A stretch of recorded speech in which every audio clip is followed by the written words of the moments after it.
வணக்கம். நான் உங்க பவி. நீங்கள் கேட்டுக்கொண்டிருப்பது எழுத்தாளர் சு. வெங்கடேசன் அவர்கள் எழுதிய வீரயுக நாயகன் வேள்பாரி. அத்தியாயம் 42. எலிவாள் முகட்டின் செங்குத்தான ஏற்றத்தில் விரைந்து கொண்டிருந்தன பாரியின் கால்கள். வேட்டை விலங்கின் காலடியைப் போல மண்ணில் கால் பாவாமல் விரைந்து கொண்டிருந்தன. எவ்வியூரில் புறப்பட்டதிலிருந்து கற்றுத்தருதலிலேயே கவனம் கொண்டிருந்தான் பாரி. மாணவர்கள் எவ்வளவு முயன்றும் அவனை வேகங்கொள்ளச் செய்ய முடியவில்லை. எரிவண்டை கொண்டு அவனது ஓட்டத்தை வேகப்படுத்தினான் முடிநாகன். கருங்கொண்டை வல்லூறு கொண்டு அதனை மட்டுப்படுத்தினான் பாரி. அதன்பின் அழுகுரற் பறவையின் குரல் கேட்டு ஏதோ ஆபத்து என உணர்ந்தான். ஆனால் இப்பொழுதோ அந்த ஆபத்து என்னவென்று கண்ணெதிரே பார்த்து விட்டான். தேக்கன் அடித்து தூக்கி வீசப்பட்டதை பார்த்த கணத்தை இப்பொழுது வரை நம்ப முடியவில்லை. அவர்களின் தாக்குதல் வேகத்தில் மாணவர்கள் காற்றில் பறந்தார்கள். பெருங்கூடைகளில் எதையோ தூக்கி கொண்டு பரம்பின் காடுகளுக்குள் யாரோ ஓடிக்கொண்டிருக்கிறார்கள். கண் பார்ப்பதை நம்ப முடியாத கணத்தில் கால்களின் வேகம் கட்டுக்கடுங்காமல் இருந்தது. அடற்காட்டுக்குள் மனித குரல் கேட்ட பொழுது பாரியின் ஐயம் தீர்ந்தது. இரத்தச் சிலந்தி இருக்கும் இக்காட்டுக்குள் தேக்கன் மட்டுமல்ல, பரம்பு மக்கள் யாரும் போக மாட்டார்கள். அதற்குள் மனித குரல் கேட்கிறது என்றால் வெளியிலிருந்து எவனோ உள்ளே நுழைந்திருக்கிறான். வந்தவன் ஒருவனாக இருந்தால் தேக்கன் நம்மை அழைத்து வர மாணவர்களை அனுப்பி இருக்க மாட்டார். அவர்கள் பல பேராக இருக்க வேண்டும் என்று நினைத்து கொண்டே குத்துக்கள் புடவை நோக்கி ஓடினான் பாரி. கருஞ்சுரைக்காயை எடுத்த பின் ஆதி மலையின் முகட்டை அடைந்தான் தேக்கன். அடற்காட்டுக்குள் மாட்டியிருக்கும் எதிரிகள் எப்படியும் இத்திசையில்தான் வெளியேற வேண்டும். வெளியேறிய கணத்தில் மாணவர்கள் அவர்களின் முகம் பார்த்து கவன் எறிய வேண்டும் என்று சொல்லி ஈட்டியை இறுக பிடித்து ஆயத்தமாக இருந்தான். ஆனால் தேக்கனின் அதிர்ச்சி அவர்கள் வெளிவந்த கணத்திலேயே தொடங்கியது. ஒருவனை தவிர மற்ற 4வரும் காட்டை விட்டு வெளியே வந்தனர். இரத்தச் சிலந்திகள் இருக்கும் காட்டை எப்படி இவர்கள் கடந்தனர் என்ற அதிர்ச்சி தேக்கனை சற்றே தாமதிக்க வைத்தது.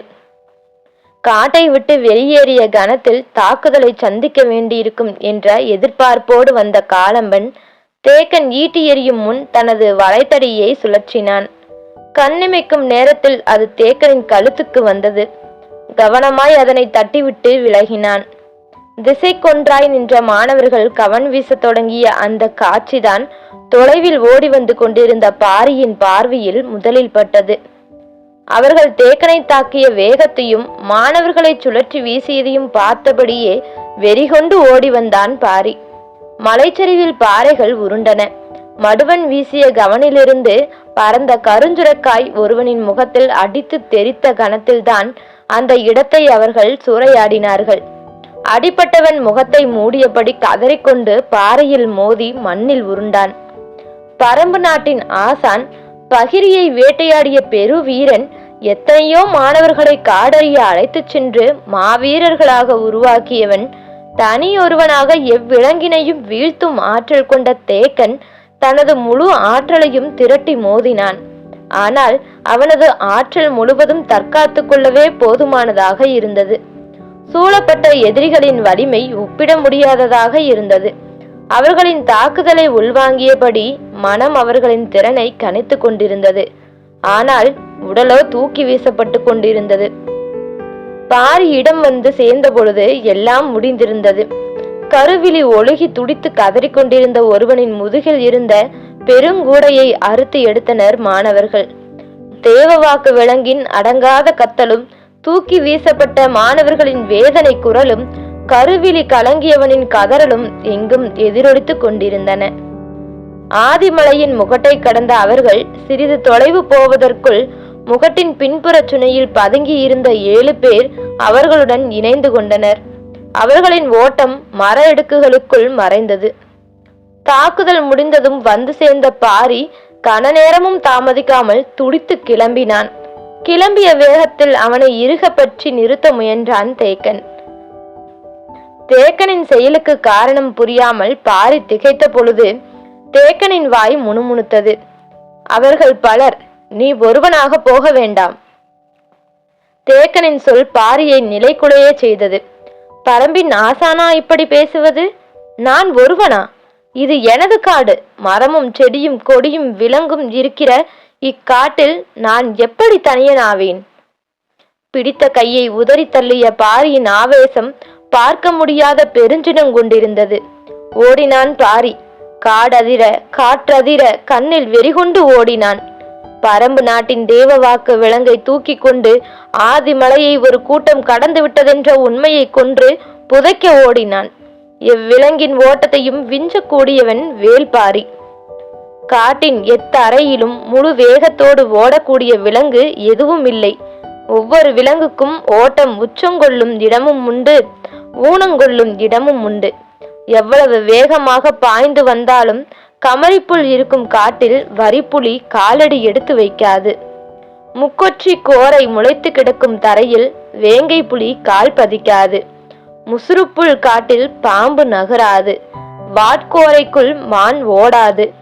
ஒவ்வொரு விலங்கின் ஓட்டத்துக்கும் நகர்வுக்குமான அடிப்படை முளைத்து கிடக்கும் செடி கொடிகளிலும் இருக்கிறது. பரம்பின் எந்த நிலத்திலும் எந்த புதரிலும் எந்த காட்டிலும் வேகங்குறையாமல் ஓடக்கூடியவன் வேல்பாரி. அவனது பாதத்தின் அகலமும் தோள்களின் வலிமையும் இணையற்றவை.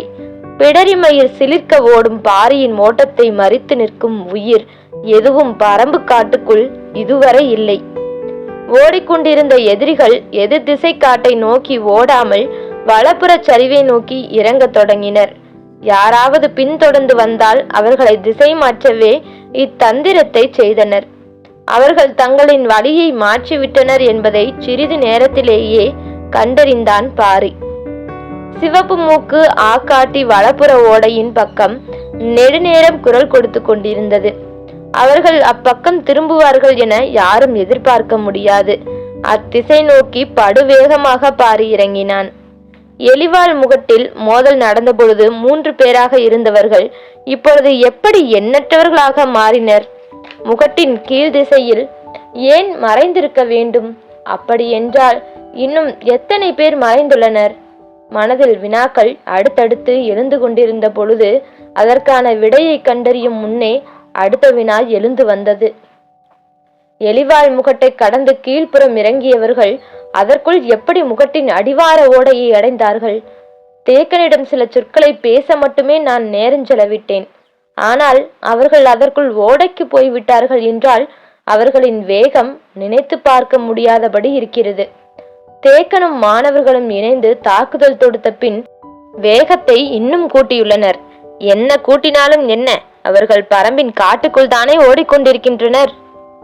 பாரியின் மனம் எதிரிகளை புரிந்து கொள்ளவும் அவர்களின் வேகத்தை கணிக்கவும் தனது தாக்குதலுக்கான முறையை உருவாக்கவும் முயன்று கொண்டிருந்த பொழுது அவனது கால்கள் ஏறக்குறைய பறந்து கொண்டிருந்தன. கீழ்திசை ஓடையை அவன் அடைந்தான். காட்டோடையில் நீர் பெருகி ஓடியது. ஓட்டத்தின் வேகம் முழுமையாக அருந்தது. ஓடையை நீந்தி கடந்தான். அவர்கள் வெகு நேரத்துக்கு முன்னமே ஓடையின் மறுகரைக்கு போய்விட்டனர். அது அடர் மரங்களற்ற காடு. புல்மேவிய 2 குன்றுகளை கொண்டது. ஓடுவதற்கு ஏற்ற நிலவாகு. பாரி கரையேறும் முன்னே அவர்கள் கண் பார்வையில் இருந்து மறைந்து விட்டனர். எதிரிகளின் ஆற்றல் ஓட்டத்தில் இருக்கிறது. அடர்ந்த மரங்களுக்கிடையிலேயே இவ்வளவு வேகமாக ஓடக்கூடியவர்கள் புதர்களற்ற நிலப்பரப்பில் இன்னும் விரைவு கொள்வர். அதுவும் தங்களை பரம்பினர் கண்டறிந்து விட்டனர் என்பதனால் கட்டுக்கடங்காத வேகங்கொள்வர். அதனை தடுக்க என்ன வழி என்று சிந்தித்தபடியே கரையில் அடர்ந்து கிடக்கும் காட்டு மரங்களுக்கிடையே புகுந்து வெளியேறினான். வெளியேறிய இடத்தில் முடிச்சுட்டு கிடந்த பெருவேர்களை தாவி கடந்த பொழுது அவன் கண்ணீர் பட்டது ஒரு செடி. சட்டென ஓட்டத்தை நிறுத்தி பெரும் முடிச்சுகளை நோக்கி திரும்பினான். மரவேர்களின் கீழ்ப்பக்கம் முளைத்து கிடந்ததை பார்த்ததும் மனதின் ஆழத்துக்குள் இருந்து சிறு மகிழ்ச்சி மேலேறி வர தொடங்கியது. மரவேர்களின் இடப்புறம் அணுவல்லி பூண்டு விளைந்து கிடந்தது. சற்றே நின்று மூச்சு வாங்கினான். அதன் இலைகளை எடுத்து உண்போமா வேண்டாமா என முடிவெடுக்க சிறிது தயங்கினான். அணுவல்லி பூண்டின் இலை மனிதனை மூர்க்கம் கொள்ள வைக்கும். இரத்த ஓட்டத்தை கூட்டி வெறியேற்றும். உடலுக்குள் இருக்கும் ஆற்றலின் விசையை பெருந்தீ என கிளத்திவிடும். அவனது சிந்தனை என்னவாக இருக்கிறதோ அதனை நோக்கி பெரு வேகத்தில் உடலை ஏவும். எனவே அதனை உட்கொள்வதில் மிக கவனம் தேவை. ஏற்கனவே உடலெங்கும் வெறி கூடி கிடந்த பாரி சற்றே சிந்தித்து ஒரு சில இலைகளை வாயில் போட்டுக்கொள்வோம் என நினைத்து அதன் ஒரு தண்டினை இழுத்தான். மொத்த செடியும் கையோடு வந்தது. எண்ணத்தின் வேகம் அப்படி இருக்கிறது என்பதை உணர முடிந்தது. ஓரிரு இலைகளை மட்டும் பறித்து வாயிற் போட முனைந்தான். அப்பொழுது அருகில் இருந்த பாறையின் பின்புறம் மூச்சிறைக்கும் சிற்றோசை கேட்டது. ஏதோ ஒன்று இளைப்பாறுகிறது என நினைத்தான். ஆனால் ஓசையின் தன்மை சற்று மாறுபட்டிருந்தது. என்னவென பார்க்க பாறையின் பின்புறம் தலையை நீட்டினான். அங்கு சுண்டா பூனைகள் 2 கலவி கொண்டிருந்தன. உச்ச நிலையில் இயங்கிக் கொண்டிருந்த அவற்றின் கண்களை பாரியின் கண்கள் கூத்து பார்த்து கொண்டிருந்தன. பன்றி பல்லினை போல் நீண்டு வளைந்த அவற்றின் பற்கள் வெளித்தெரிய மூர்க்கமேறி சினந்து கொண்டிருந்தன. பார்த்தபடி அணுவல்லி பூண்டின் இலைகளை ஒவ்வொன்றாய் மென்று கொண்டிருந்தான். ஆண் பூனையின் மூக்கின் முனையில் இருந்த துடிப்பும் ஆவேசமும் பாரியின் முகத்திலும் இருந்தன. அவன் அம்முடிவை எடுப்பது என உறுதி கொண்ட பொழுது பருத்த செடியில் இலைகள் எவையும் மிஞ்சவில்லை. அவனது வேகமும் வெறியும் அப்படி இருந்தன. அவை இயங்கி முடிக்கும் கணத்துக்காக காத்திருந்தான். அவை தமது பணியை முடித்து விட்டன என்று அவன் முடிவு செய்த கணம் வலதுகால் அருகிருந்த கல்லை எத்தி விட்டது. அந்த கல் கீழிருந்த பெண் பூனையின் முன் நெற்றியில் பட்டு தெரித்தது. சற்றே கண் சொருகியிருந்த அது இத்தாக்குதலால் வெகுண்ட பொழுது மேலிருந்த ஆண் பூனை நிலை தடுமாறி சரிந்தது. 2 கண்களுக்கும் முன்னால் பாரி. கலவி முடிந்ததும் உருவாகும் தீரா பசியோடு சீண்டிவிடப்பட்ட சினமும் சேர்ந்தது. 2ம் நின்று கொண்டிருப்பவனை தாக்க பாய தொடங்கிய பொழுது அவன் தனது வேலையை காட்டத் தொடங்கினான். கால்கள் முன்பாய்ந்து ஓடத் தொடங்கின. சுண்டா பூனையின் வெறி கணக்கில்லாத மடங்கு பெருகியது. சீண்டலின் உச்சத்துக்கு 2 பூனைகளும் உள்ளாயின. சுண்டா பூனையின் மூர்க்கமும் அணுவல்லி பூண்டின் இலைகள் கிளத்திய மூர்க்கமும் காற்றை கிழித்தன. பாரியும் வெறிகொண்ட 2 விலங்குகளும் ஓடிய வேகம் இதுவரை காடு பார்த்திராதது. ஓட்டத்தின் வேகம் கூட கூட சுண்டா பூனைகளின் வெறி மேலேறியபடி இருந்தது. காலை பொழுதில் தொடங்கிய கலவி இவ்வுச்சி பொழுதில்தான் முடிவுக்கு வந்தது. உடல் மொத்தமும் இடைவிடாது இயங்கி முடித்ததும் அடிவயிறெங்கும் பற்றி எழும் பசி நெருப்பு அவற்றின் மூர்க்கத்தை எண்ணிலடங்காத மடங்கு அதிகப்படுத்தியது. கல்லால் அடித்து சீண்டிவிட்டு சீண்டியவனின் கால்கள் நிற்காமல் ஓடும் பொழுது அவை அளவு கடந்த சினமும் சீற்றமும் மிக்கவைகளாயின. காடறிய அடிநாக்கள் நஞ்சு கசப்பை உள்வாங்கிய மாணவர்கள் நேற்றிருந்து ஓடிக்கொண்டே இருக்கிறார்கள்.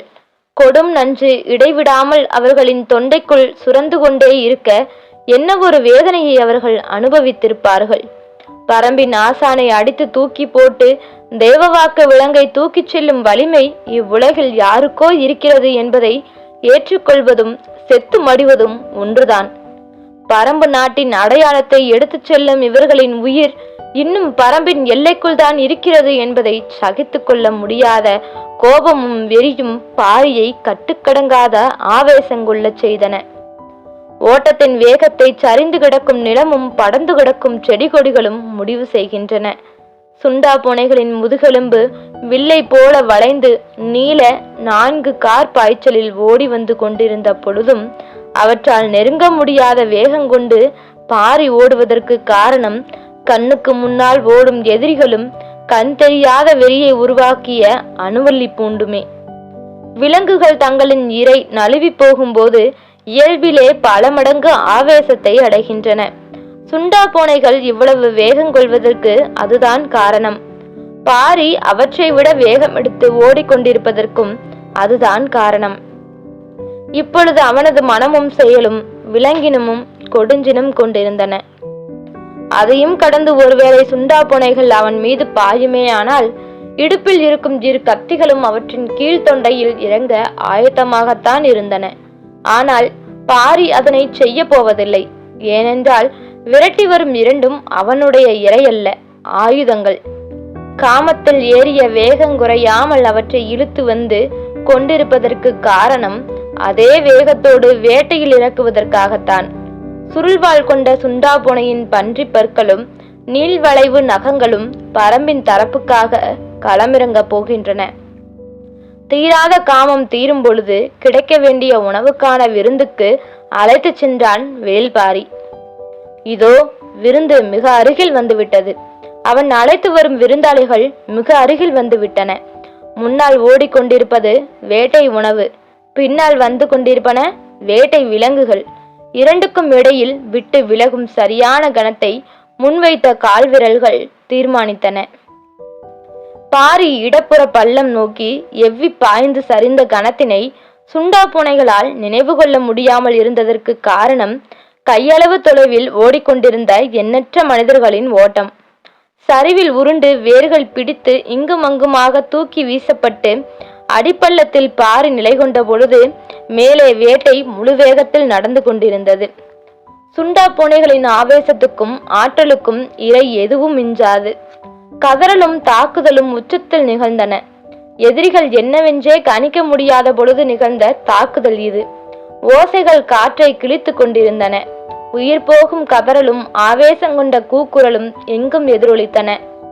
எத்தகைய ஆயுதத்தை கொண்டு தாக்கினாலும் இவ்வளவு வலிமை கொண்ட எதிரிகளின் கூட்டத்தை தனியொருவன் அழிப்பது எளிதன்று. பாரி இக்கூட்டத்தை அழிக்க காட்டின் வலிமை மிகுந்த ஆயுதத்தை ஏவியுள்ளான்.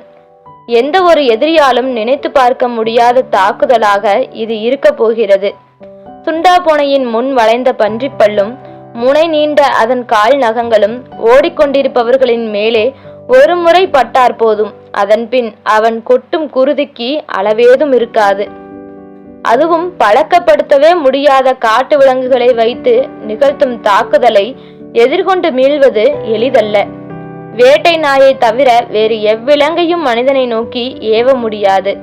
அதுவும் இப்பயங்கர விலங்கை எப்படி ஏவினார்கள் என்ற திகைப்பு அடங்கும் முன் அவர்களின் உயிர் மூச்சு அடங்கியிருக்கும். பாறையின் மேற்புறத்தில் கேட்டுக்கொண்டிருந்த பேரோசை கொஞ்சம் கொஞ்சமாக குறைய தொடங்கியது. வேட்டை முடிவுக்கு வந்ததை எழும் ஓசைகள் சொல்லின. பாரி மேலேறி வர முடிவெடுத்தான். குருதி மிதக்கும் குளம் போல இருக்கும் அந்த இடத்தை காண திண்டுகளையும் வேர்களையும் பிடித்து மேலேறி வந்தான். ஒரு போர்க்களத்தின் உள்ளங்கையை போல் அவ்விடம் இருந்தது. இங்கும் அங்குமாக பலரும் சிதறி கிடந்தனர். அருகில் குடல் சரிந்து ஒரு சுண்டா பூனை கிடந்தது. இன்னொன்று தப்பியோடி இருக்க வேண்டும்.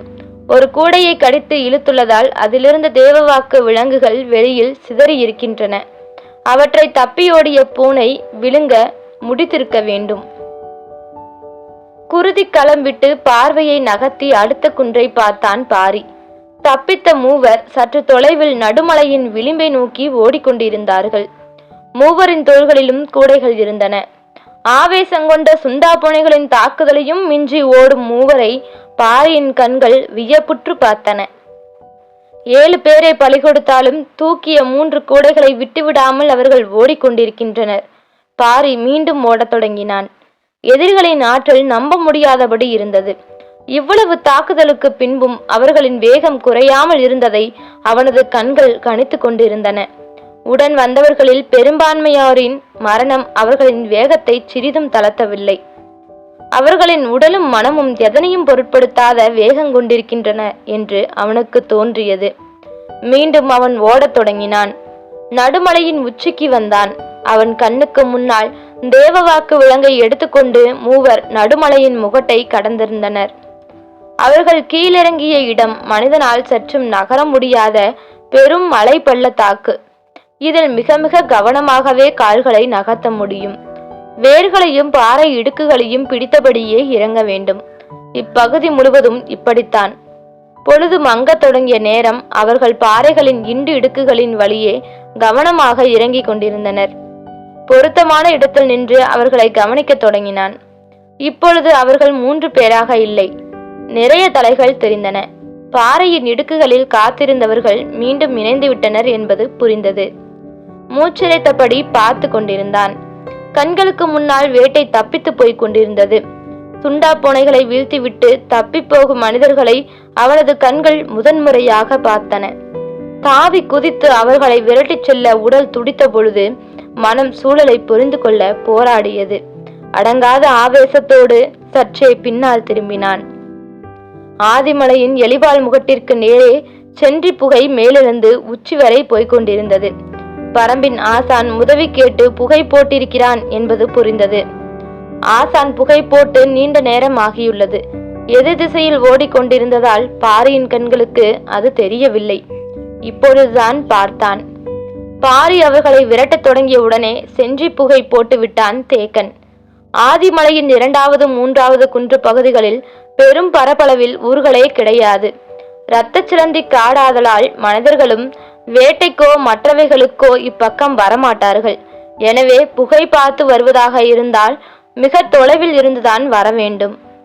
ஆனால் மேகங்கள் கீழிறங்காமல் இருந்தால்தான் புகை உச்சிக்கு போனாலும் மனிதர்களால் கண்டறிந்து வர முடியும். தேக்கன் புகை போட்டு பாதி நாள் கடக்கப் போகிறது. யாரும் வரவில்லை. கடுமையான தாக்குதலுக்கு உள்ளானதால் மாணவர்கள் கொடும் வேதனையில் இருந்தார்கள். பொழுது மறைய சிறிது நேரமே இருந்தது. அடுத்து என்ன செய்யலாம் என்பதை புகை பார்த்து வருகிற ஆளை வைத்துதான் முடிவு செய்ய வேண்டும். 2-3 திட்டங்களோடு தேக்கன் காத்திருந்தான். மடுவன் தொலைவில் கை நீட்டி காண்பித்தான். யாரோ வருவது தெரிந்தது. தேக்கன் முற்று பார்த்தான். வந்து நின்றது வேட்டூர் பழையனும் 2 வீரர்களும். ஆதிமலையின் புலிவால் குகையில் தங்கியவன் காலை நேரங்களித்து புறப்பட்டிருக்கிறான். 2ஆம் குன்று தாண்டும் பொழுது பார்த்திருக்கிறான். இரத்த சிலந்தி காட்டுப்பகுதியில் இருந்து சென்றி புகை ஏற்றப்பட்டுள்ளது. மிக தொலைவில் புகை எழுந்துள்ளது. ஆனால் இப்பகுதி காட்டுக்குள் வேறு யாரும் இருக்க போவதில்லை. எனவே உதவிக்கு நான் தான் இங்கிருந்து போக வேண்டும் என்று நினைத்து வீரர்களோடு நாள் முழுவதும் நடந்து வந்து சேர்ந்தான். வேட்டூர் பழையனுக்கு நடந்ததை தேக்கன் விளக்கினான். தாக்குதலுக்கு உள்ளான மாணவர்கள் வலியால் கசப்பின் கொடுமை தாங்காமலும் துடித்து கிடந்தார்கள். கருவிழி உருகி வழிந்தவன் உருண்டு பெரும் பள்ளத்தில் வீழ்ந்ததில் மயக்க நிலையை அடைந்தான். வேட்டூர் பழையனுக்கு பார்க்கும் காட்சி, கேட்கும் கதை எதையும் நம்ப முடியாமல் இருந்தது. தேக்கன் விழுந்து உருண்டதில் இடுப்பின் பின்பகுதியில் பெரும் ஈக்கி குத்தி உள் சொருகி இருந்தது. ஈக்கியை எடுத்துவிடச் சொன்னான். பழையன் கவனமாக அதனை பிடித்து வெளியே இழுத்தான். ஆ என கத்திய தேக்கனின் குரல் துண்டிக்கப்பட்டதை போல பாதியில் ஒளியற்று நின்றது. அவனது கண்கள் எதிரில் பார்த்த காட்சியே அதற்கு காரணம். எதிரில் நடுமலையின் உச்சியில் சென்றி புகை மேலேறி கொண்டிருந்தது. தேக்கனின் கண்கள் அகலத் திறந்தபடி இருந்தன. மேலும் புகை பார்த்து வாய் முணுமுணுத்தது. அது பாரி. ஒரே நாளில் பரம்பின் ஆசானும் பரம்பின் தலைவனும் சென்றி புகை போடும் நாளும் வந்தது. தொடரும்.